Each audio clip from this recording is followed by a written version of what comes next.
Abort? Are you sure, sir? I can go to his home end. Abort.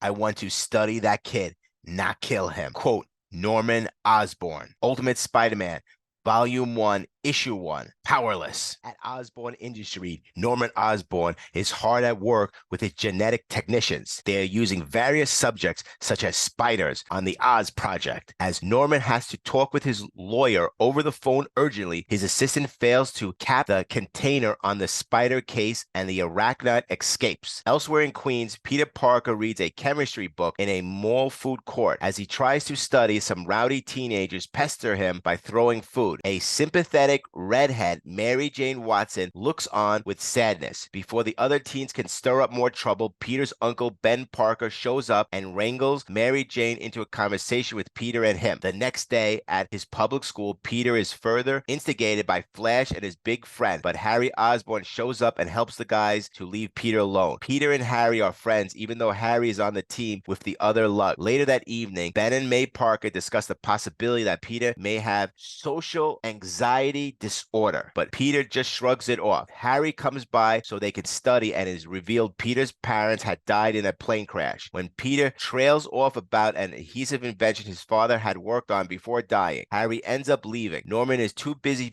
to be bothered with Harry when he tries to remind his father his class will be in the lab the next day. As the class is going through Osborn Industries, Peter is bitten on the hand by the same spider shown at the beginning. Even though he has a seizure, he recovers after blackening out. Norman has a meeting to discuss what to do about Peter and decides to pay his hospital bills and notes that he wants to keep an eye on the boy. In school the next day, the heckling continues, but as Flash's pal Kong is about to trip Peter, Peter reacts instinctively and flattens him on the ground. Peter faints again and is taken to the hospital. He has blood taken, but the sample is replaced by one of Osborn's men. As Norman examines the blood, he notices the toxins will kill Peter. He decides to send his goon Shaw to kill him before that happens so that no one finds out that he died because of his Oscorp. When Shaw tries to run down Peter with his car, Peter reacts for some reason, spider sense, and leaps over the car. When Shaw reports back in, Norman aborts the kill so they may study the boy further. Peter begins to research and realize the spider has affected him somehow. After a confrontation with May and Ben, Peter wakes up in the middle of the night and tries to climb the wall. The issue ends with Peter hanging upside down from the ceiling. Notes: